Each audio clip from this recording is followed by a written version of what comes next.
막 춤 잘 추고 그거 할루시네이션 장난 아니에요. 길거리에서 공연하다가 지들끼리 부딪히거나 부딪히다 보면 균형을 못 잡으니까 옆에 있는 사람 당연히 칠 수밖에 없잖아요. 가정용 로봇을 대중화되기에는 넘어야 될 산이 너무 많다는 겁니다.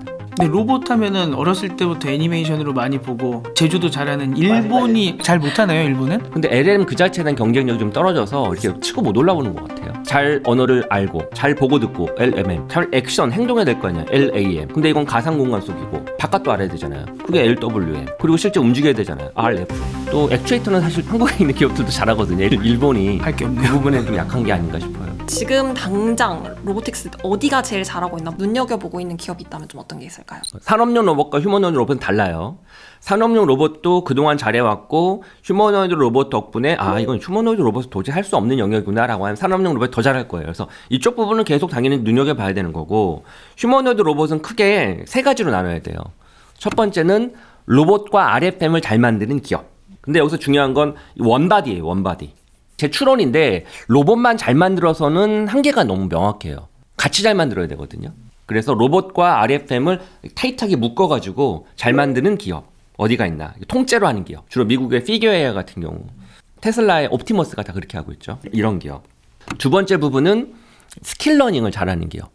그러니까 특정 분야에 최적화된 거죠. 범용 로봇이 아니라 그건 나중 일이고 지금은 그냥 우리 공장의 이 부분, 제조 공정의 이 부분만, 물류 부분만 되게 잘해 라고 하는 이거만 깊게 들어가는 거. 휴머노이드 로봇인데 이걸 잘하는 건 보스턴 다이나믹스, 현대자동차. 자기 자동차 회사에 공장에 집어넣고 하니까. 근데 여기서는 자기들 로봇에 RFM은 좀 약하니까 뭐 제미나이의 도움을 받든 이러고 있죠. 예. 그래서 두 번째 부분은 스킬 부분을 아주 고도화해서 실제 현장에, 왜냐면 실제 현장에서 적용하면서 고도화 시키는 게 중요하지 그냥 말로만 그냥 떠들면서 학습은 안 시키면 안 되잖아요. 그래서 RFM도 중요하지만 스킬 러닝을 집중적으로 잘 할 수 있는 부분, 이게 이제 두 번째죠. 세 번째 부분은 나 첫 번째, 두 번째 로봇 다 모르겠고 그런 로봇들의 핵심적인 기술을 공급하는 회사들. 뭐 예를 들면 손가락 그 섬세한 걸 잘할 수 있는 손가락 근육이 됐든 액추에이터나 이런 부품을 잘하는 하드웨어 기업이 있을 수 있고, 아니면 하드웨어는 그대로 두고 이제 기술 솔루션 부분을 마치 그 아까 스킬 학습하려고 하면 수많은 손동작을 잘 모니터링 해가지고 이거 기반으로 뭔가 잘 학습할 수 있도록 도와줘야 되는데 그런 부분을 잘하는 소프트웨어 솔루션 기업, 이런 기업들을 봐야 되겠죠. 세 가지로 나뉘죠. 저는 좀 근본적인 질문이 하나가 있는데 지금 엄청나게 과열됐잖아요. 왜 현대차에 막 갑자기 돈을 넣느냐, 투자를 하느냐라고 얘기를 들어보면 휴머노이드가 곧 공장에 다 들어간대. 그래서 엄청난 수익이 날 수 있대라는 걸 기대를 하세요. 휴머노이드가 들어가야 되는 이유는 기존 공정을 바꾸지 않고 얘네만 투입하면 되니까.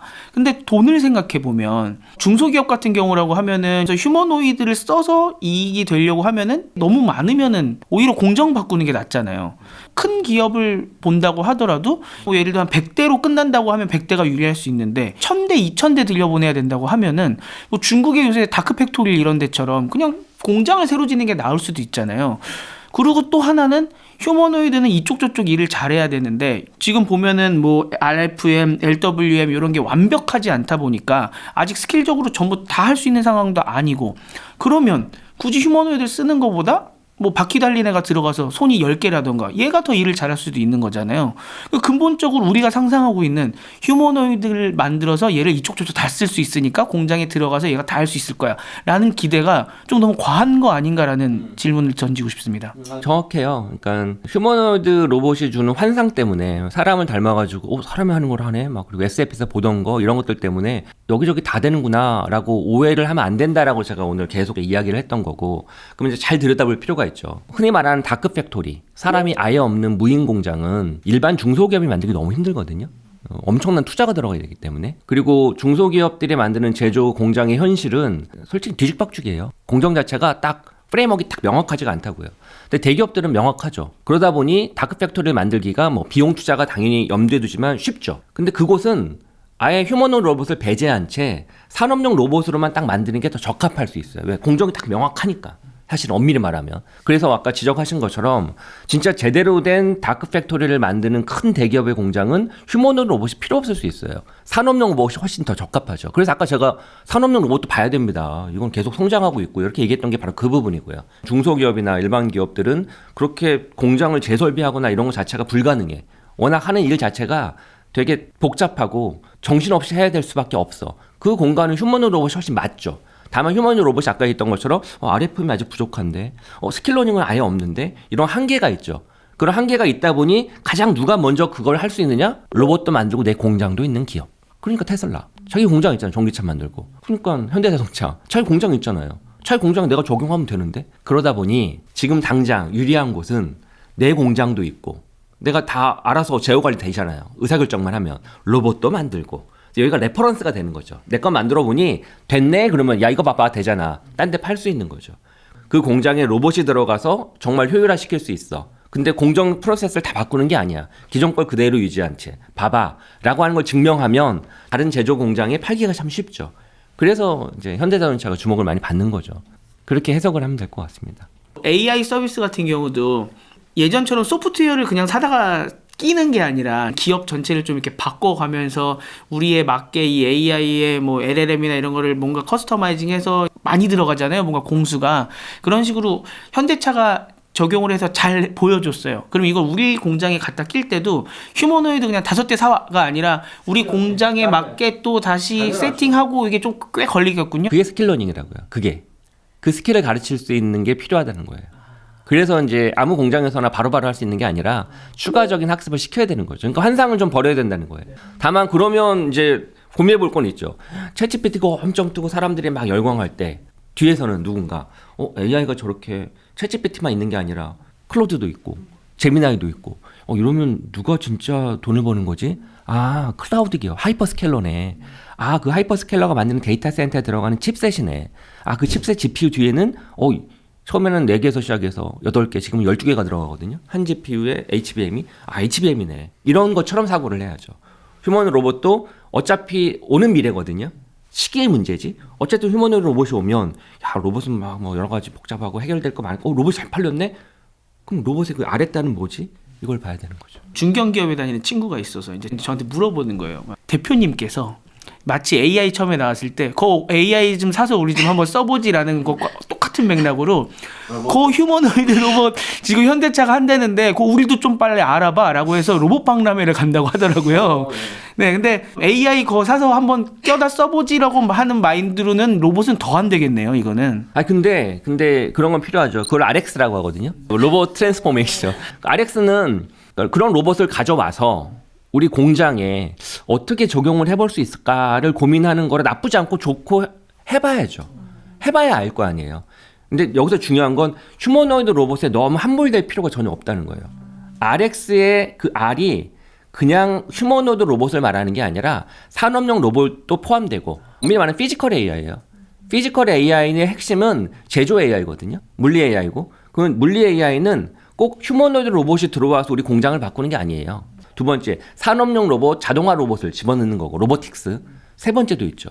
로봇을 집어넣는 게 아니라 여기 전체 모든 공정에 수많은 센서를 통해서 데이터를 수집하고 확보를 해서 그거를 가상 공간으로 보내. 그래서 똑같이 디지털 트윈을 만들어. 왜? 모니터링 하려고. 왜? 여기서는 못 바꾸거든요. 공정을 수율을 좀 높인다고 A를 B로 바꾸거나 B를 C로 바꾸는 걸 못해. 왜? 공정 멈춰야 되는데. 에러 생기면 난리가 아닌데 여기서 바꿔보는 거죠. 시뮬레이션을. 해봤더니 이게 A를 C로 바꾸는 게 훨씬 10%더 높아진다. 그럼 그때 바꾸는 거죠. 이것도 따지고 보면 피지컬 AI예요. AI를 이용해서 제조 공정에 혁신을 했잖아요. 그렇게 나눠서 해석해야죠. 그냥 휴머노이드 가져가지고 적용해가 아니라 이 세 가지 중에 뭐가 좋을지 그게 RX예요. 그렇게 생각을 하셔야죠. 그것도 이제 팀을 발족을 해서 좀 이렇게 연구를 좀 하셔야 되겠네요. 저한테 연락을 하라고 하십시오. 네. 그렇죠. 저희 직원한테 거 한 대 한번 사와보지 요거 이렇게 하시면 안 되고. AX만큼은 아니겠지만 이 RX에 대한 고민도 지금 기업체에서 좀 많이 하고들 있나요? 그 본격화는 아니고 아마 한 2년 안에는 그게 본격화 될 것 같아요. 그러니까 지금은 화이트 컬러 AX가 조금 더 화두로 올라왔잖아요. 작년 말부터 해서 올해. 아마 내년도부터는 실제 로봇이 가져다주는 여러 가지 혁신의 기회들이 훨씬 더 많아질 것이기 때문에 특히 제조업체라고 하면 내년도부터는 그런 고민들을 아마 시작하지 않을까 싶네요. 그럼 뭐 제조 AI 이런 거에 좀 관심 많았던 회사들이 로봇 도입하는 것도 좀 쉬울 수 있겠네요. 계속 얘기하지만 그냥 휴머노이드 로봇이 아니라 산업용 로봇도 포함되고 로봇의 형태가 아니라 데이터를 기반으로 해 디지털 트윈을 만들어서 새로운 형태의 제조 공정의 혁신을 고민하는 거 이 세 가지를 다 포함하는 거죠. 역시나 DX 했던 회사가 AX를 빠른 것처럼. DT를 잘하는 회사가 AX도 잘하고 AX를 고민하는 회사가 또 RX도 잘할 수밖에 없죠. 오늘 말씀을 듣다 보니까 로봇에 대한 뭔가 저만의 그런 환상이라고 해야 되나? 그런 걸 좀 깨부신 좀 기회가 된 것 같은데 이제 오히려 제가 처음에 드렸던 질문과 좀 상반되게 그렇다면 정말 로봇 모먼트가 굳이 와야 되나? 그냥 산업용으로도 충분하지 않을까라는 생각이 계속 드는 것 같은데 좀 어떻게 보실까요? 그러니까 그래서 아까 드리는 말씀이 그냥 환상으로 저거 사람 필요 없고 그냥 다 집어넣으면 된다 이렇게 해석할 게 아니라고요. 근데 그럼 휴머노이드 로봇을 왜 굳이 하느냐? 계속 하는 얘기지만 휴머노이드 로봇은 사람이 하던 그 공간에 그대로 들어가서 사람이 하던 걸 더 잘할 수 있거든요. 근데 그 공간이 어딘지를 이제 찾아야 되는데 그 공간 중에 일부는 안 하려고 드는 게 있거든요. 사람들이 더 이상. 예전에는 피치 못해서 했는데 이제는 그게 싫은 거야. 그래서 안 하는 것들이 있거든요. 거기에 들어가야죠. 두 번째로는 사람이 감히 할 수 없는 영역. 그러니까 하고 싶어도 할 수 없는 거예요. 예를 들어볼게요. 예를 우주정거장에 가가지고 데이터 센터 만든다고 그리고 앨런 머스크가 XAI하고 우리 스페이스X를 합병했잖아요. 그럼 누가 거기 우주에 가가지고 데이터 센터를 누가 만들어요? 사람이 너 가서 할래라고 하면 하겠어요? 그거 얼마나 위험하고 어떨지 모르는데 그거는 사람이 하고 싶어도 못 하는 거잖아요. 그건 휴머노이드 로봇이 필요하죠. 그럼 왜 휴머노이드 로봇이야? 산업용 장비면 되지. 그 가보지도 않은 우주 데이터 센터를 만드는 과정에 어떤 변수가 생길지 모르는데 사람의 모습을 띈 그것이 가야 사람의 도구로 하는 것이지. 거기에 산업용 로봇을 어떻게 들어갈지 어떻게 알아? 자동화가 안 돼 있는데.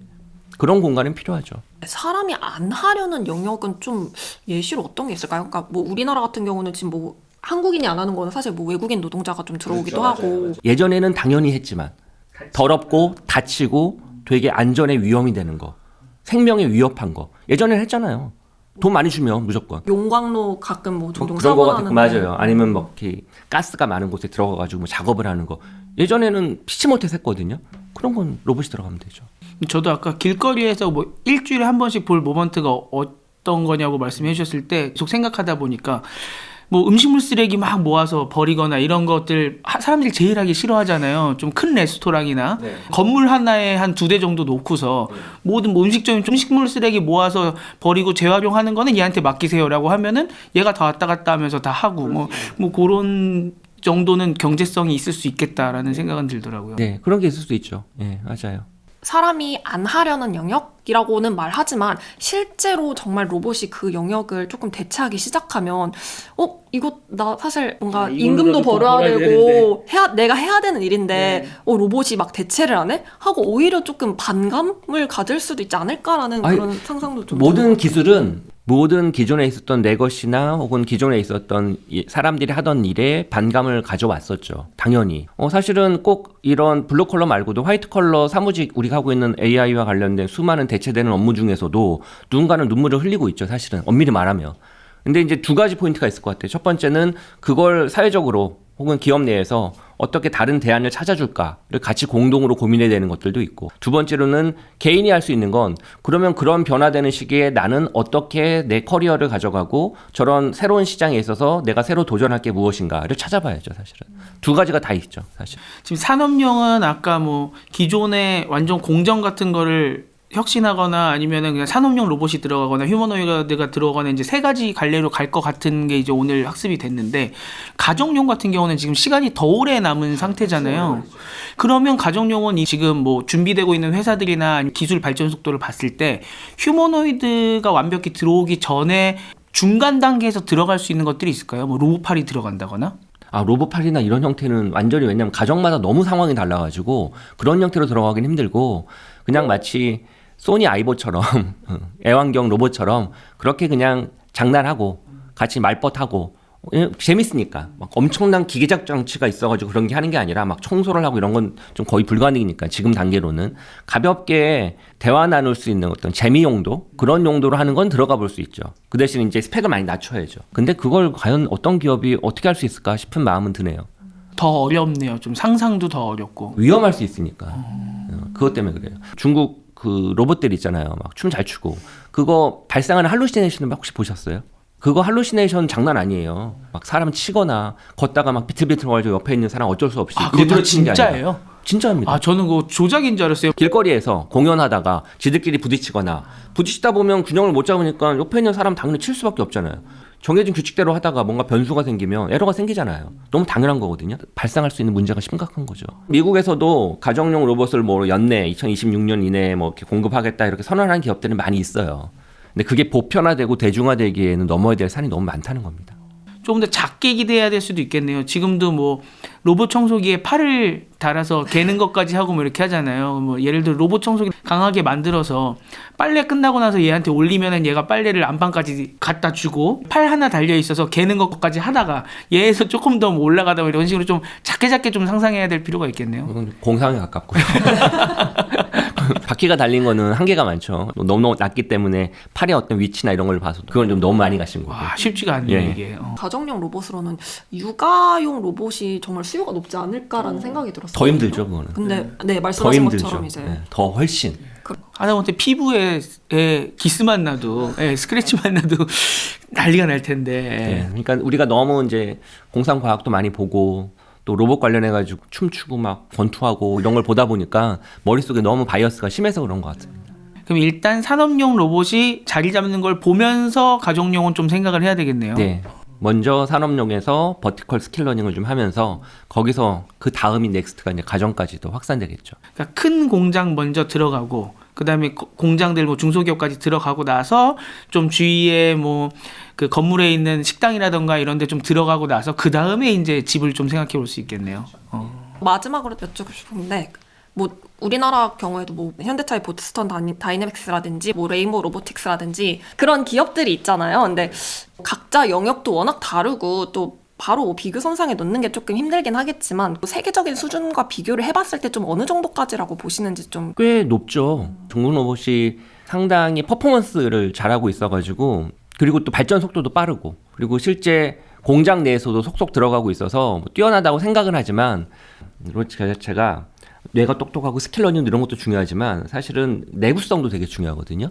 공장 그리고 또 뭐 농장 그리고 수많은 공간은 먼지도 엄청 많고 분진도 많고 미끄럽기도 하고 주변에 비도 올 수 있고 눈도 올 수 있고 그럼 내구성이 되게 중요한데 그런 하드웨어적인 부분에 있어서는 한국이 그동안 되게 잘해왔잖아요. 그래서 보스턴 다이나믹스 같은 로봇도 가장 큰 특징이 내구성이 되게 좋아요. 상당히 먼지부터 시작해서 주변의 온도 이런 것들 되게 잘 열도 많고 온도도 떨어지고 이런 공간에서도 그런 측면에서 보면 한국이 AI와 관련된 소프트웨어 기술이 로봇 기술과 만났을 때 특히 우리 현대차도 피지컬 AI 쪽 관련된 투자도 하고 있잖아요. 제조 공정이나 또 로봇과 이런 게 만났을 때 더 시너지가 날 거라서 한국의 로봇 하드웨어 기술은 탁월하고 거기에 KLM과 같은 모델이 같이 덧붙여지게 된다고 하면 충분히 들 수 있는 특히 로봇 부분은 2위까지도 갈아볼 수 있는 그 정도가 아닐까 싶습니다. 중국이 워낙 그러니까 보여지는 것만으로는 아직 격차가 좀 많이 벌어지지 않았나라는 생각이 좀. 그러니까 뭐 사실은 1위가 압도적인 게 미국이 맞고